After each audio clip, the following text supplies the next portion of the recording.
কেন খারাপ কেন? কইছি না খারাইতে? আরে আমাদের তারা আছে, যাও তো। তারা আছে মানে কইছি খারাইতে। চোরের মার বড় গলা। এই চোর মানে? কারে চোর বলতেছেন আপনি? কি বলেন এইসব? ওরে বাপ রে বাপ রে বাপ, এখন যে বাজা মাছটা উল্টায় খাইতে পারেন না, কিন্তু চুরি করার সময় তো ঠিকই চুরি করেন। এই বারবার চোর চোর বলতেছেন, কি চুরি করছি আমি? ও এখন কিচ্ছু বুঝেন না না? আমার বাড়িতে গিয়ে আপনি আমার হীরা চুরি করছেন। মানে আপনার হীরা চুরি করবো কেন? তাহলে এটা কি? এই যে আমার হীরা। এই ছাগলের নাম হীরা? দেখেন আমাদের চুরি করতে হয় না, আমাদের ফ্যামিলি অনেক বড় মাশাআল্লাহ। লেখাপড়া শেষ করে আমি আব্বার গোশতের দোকানে বসছি, আর এটা চুরি করি নাই, বনবটিয়া হাট থেকে ৮,০০০ টাকা দিয়ে কিনে নিয়ে আসছি। আর এই ছাগল রে আমি ৬ মাস ধরে পালছি, ৬ মাস। এর পরিবারের সবাই রে চিনি আমি। ওর বাপের নাম সোনা, মায়ের নাম গহনা, বোনের নাম রূপা, আর ওর নাম হইছে হীরা। গত 2 দিন আগে বিলের পাশ থেকে হারাই গেছিল। এখন বুঝতেছি কেমনে হারাইছে। হারাই তো নাই, আপনি চুরি করছেন।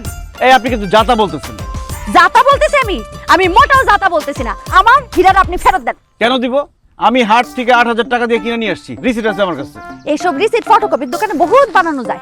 আপনি আমার হীরাটা ফেরত দিবেন নাকি আমি পুলিশ ডাকুম? দেন, পুলিশ ডাকেন। আপনি প্রমাণ করতে পারবেন এটা আপনার হীরা? ও মা, আমি পাইলা পয়সা বড় করছি আর আমি প্রমাণ করতে পারুম না? অবশ্যই পারুম। আপনি চেক করেন, সামনের বাম পায়ের নিচে সাদা দাগ আছে, চেক করেন। কি আছে? আছে। জি আছে, আমি জানি তো।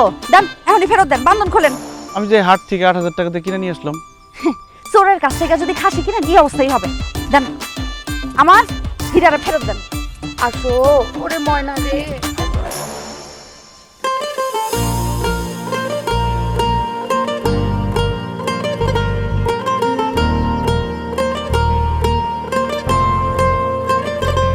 টাকা দিয়ে খাসি আনছো, সেটা ঘরের হোক, বাজারের হোক, না বাগানের হোক, এটা যায় না কোনো লাভ আছে?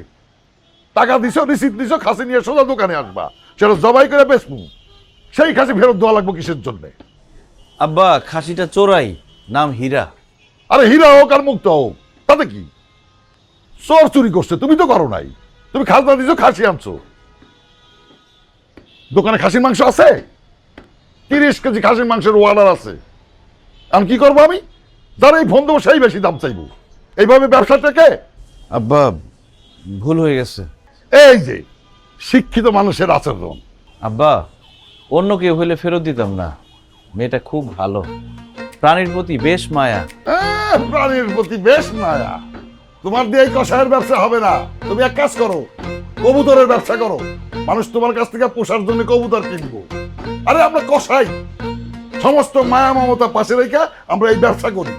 তোমার দিয়ে ব্যবসা চলবে না, সব নষ্ট করে ফেলাবে তুমি। যাও, লাল বাতি চলো ভাই দোকানে। কামেন না, সব লাটু যাবে, সব সব কিচ্ছু হবে না।